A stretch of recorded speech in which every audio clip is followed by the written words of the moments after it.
আমি আপনাদের কাছে আলোচনার সূচনাতে আরো অনুরোধ জানিয়েছি কয়েকটা কথা।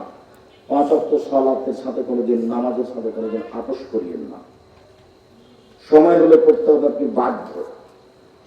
হালাল রুজির সাথে কোনোদিন আপোষ করিয়েন না, হালাল রুজি উপার্জন করতে হবে, সময় শেষ। কোরআন মাজিদ তেলাওয়াত করবেন, সূরা ইখলাস হলেও। মানুষের সাথে বসে আড্ডা পিটিয়েন না কোনোদিন। দুইজন যেখানে বসে আছে সেখানে বসবেন না। ওখানে কারো বদনাম হচ্ছে, আপনি ওখানে বসে 2 মিনিট গলায় ফাঁসি নিয়েন না। তাহাজ্জুদ করে ওখানে বৈঠকে সভাপতি সাহেবের চেয়ারম্যানের বদনাম হচ্ছিল, আপনি খালি বলেছেন ঠিকই বলেছেন। আপনি এই ভাষাটা উল্লেখ করলেন, এখন আপনার তাহাজ্জুদ করা কোনো কাজে লাগবে না। ওটা বলছিল আপনি তাই বললেন, এখন প্রমাণ করেন দেখি। ওটা ক্ষমা নেন দেখি, আপনি কিভাবে ক্ষমা নিতেন। এটা তো জেনা নয় যে আপনি বললেন আল্লাহ মাফ করেন, হয়ে গেল। এটা তো জেনা নয়। আপনি এখন চেয়ারম্যান সাহেবের বদনাম করেছেন, ক্ষমা নেন দেখি। এখন পর্যন্ত, কিয়ামত পর্যন্ত, মরা পর্যন্ত যদি খাওয়া করে গিলাপ ধরে কান্নাকাটি করতে থাকেন, আর এই পা যদি ক্ষমা হয়ে যায়, তাহলে ইসলাম ধর্মই মিথ্যা। আল্লাহ জানেন। আর আল্লাহ বলেছি, আমি আবার নিজের উপরে জুলুম হারাম করেছি, আমি কারো প্রতি জুলুম করবো না। তুমি মানুষকে অপমান করেছো, আর আমি তোমাকে ক্ষমা করে দেবো, এমন সৃষ্টিকর্তা আল্লাহ আমি নই। যাকে অপমান করেছো তুমি তার কাছে ক্ষমা না, আমার কাছে আসলে আমি পাপ নেকি দিয়ে বিচার করে দেবো। তুমি যে পরিমাণ মানুষের বদনাম করে পাপ করেছো, তোমার নেকি থেকে সেই পরিমাণ নিয়ে এই লোকটাকে দিয়ে তোমাকে জাহান্নামে দিব, আর একে জান্নাতে দেব। এটা আমার বিচারের ব্যবস্থা। এভাবে মুহাম্মদ সাল্লাল্লাহু আলাইহি ওয়াসাল্লাম বলেছে। এই জন্য আপনাকে আমি অনুরোধ জানাই যে আড্ডা পিটিয়েন না। দোকানে দুজন বসে আছে, আপনার বসিয়েন না। দোকানে জিনিস কিনতে গেছেন, যতক্ষণ পর্যন্ত কিনতে সময় লাগবে ততক্ষণ পর্যন্ত দাঁড়াবেন।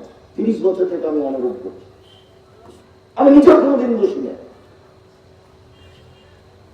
আমি প্রায় 24 বছর থেকে নওদাপাড়াতে আছি। কোন দোকানদার যদি বলে দেয় যে আপনারা দেখছেন আমার এখানে একদিন বসে 1 মিনিট বসে চা খেয়েছে, তাহলে আমি কথা বলবো না আপনাদের সামনে।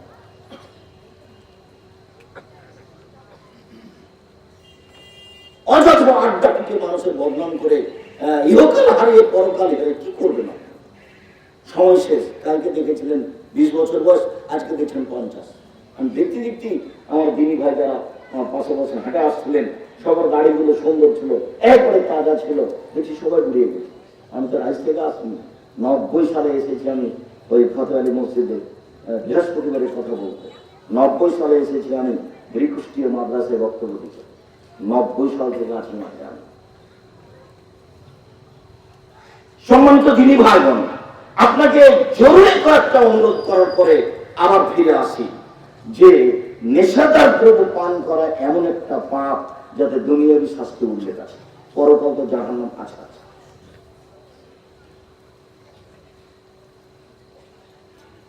জেনা করলে দুনিয়াবি শাস্তি আছে, পরকাল জাহান্নাম হতে পারে, জান্নাত হতে পারে। চুরি করলে দুনিয়াবি শাস্তি আছে, হাত কেটে নেওয়া হবে, জাহান্নাম হতে পারে, জান্নাত হতে পারে। মানুষের প্রতি অপবাদ লাগালে 80 লাঠি পিটাতে হবে, পরকালে জাহান্নাম হতে পারে, জান্নাত হতে পারে। যদি আপনি নেশাদার দ্রব্য পান করেন, তাহলে আল্লাহর নবী বলছেন, উমর রাদিয়াল্লাহু আনহু বলছেন, আপনাকে 40 লাঠি 80 লাঠি পিটাতে হবে, পরকালে জাহান্নাম হতে পারে, জান্নাত হতে পারে। এই কথা বলার পর আপনাকে আমি ধারাবাহিক কয়েকটা কথা দেখাই। আগে কোরআন মাজিদ থেকে আমি কিছু কথা বলি, তারপর আপনাকে আমি ওই নেশাদার দ্রব্যের একটা অবস্থা পেশ করবো। আল্লাহ তাআলা বলেন, ইসআলুনাকা আনিল খামরি ওয়াল মাইসির কুল ফীহিমা ইসমুন কাবীর। মুহাম্মদ সাল্লাল্লাহু আলাইহি ওয়াসাল্লাম, জনগণ আপনাকে জিজ্ঞাসা করছে মদ সম্পর্কে আর জুয়া সম্পর্কে। আপনি বলেন দুটোই মহাপাপের কাজ। আপনি বলে দেন যে দুটোতেই বড় পাপ হয়, জুয়া খেলেও বড় পাপ হয়, মদ খেলেও বড় পাপ হয়। আজকে আমাদের আলোচনা জুয়া নিয়ে নয়। প্রত্যেক যে খেলাতে টাকার হার জিত আছে সেটাই জুয়া।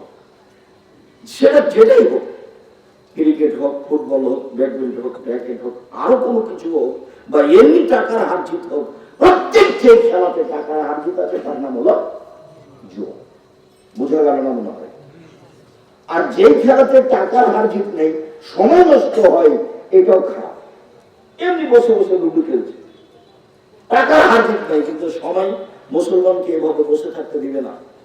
শুক্রবারে কাজ বন্ধ করে বসে থাকাটা ছুটি হিসাবে মনে করা আল্লাহর আদেশ নয়। শুক্রবার শনিবার তো বন্ধ বহু দূরের কথা। শুক্রবার শনিবার পড়াশোনা বন্ধ তো বহু দূরের কথা। দুবাই সরকার সারজাতে আছে, দুবাই আছে শুক্রবার শনিবার রবিবার।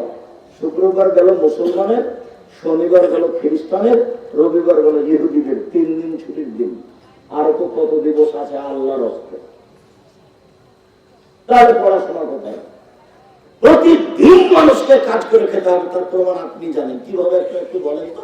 আল্লাহ বলছেন এই যে জুমা, জুমার দিনে যখন আজান দেওয়া হবে, তোমাকে নামাজে ডাকা হচ্ছে, আদায় করতে। যখন সলাৎ শেষ হয়ে যাবে, তারপরে আবার দৌড়িয়ে যাও, জমিতে দোকানপাট খুলে দাও, জমিটা শুরু করো। তার মানে জুমার দিনে দোকান চালাতে হবে, উপার্জন করতে হবে। বাপ অতদিন পর্যন্ত কাজ করে খাবে যতদিন পর্যন্ত বাপ কাজ করতে পারে। এখন ছেলের মানুষ হয়ে গেছে, টাকা ইনকাম করছে, সেজন্য বাপ বসে থাকবে, এটা শরীয়তে অনুমতি নেই।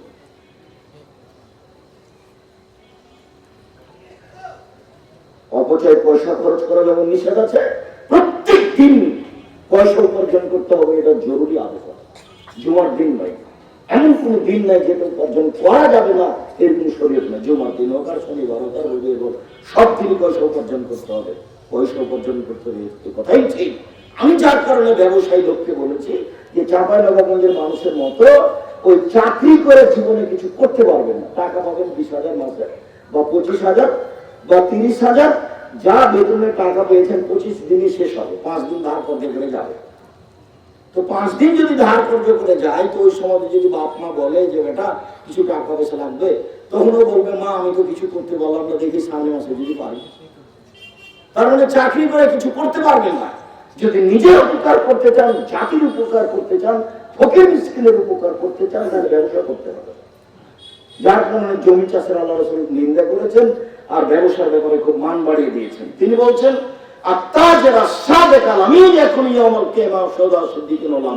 যারা সত্যবাদী ব্যবসায়ী, ওরা বিচার মাঠে নবীদের সাথে থাকবে।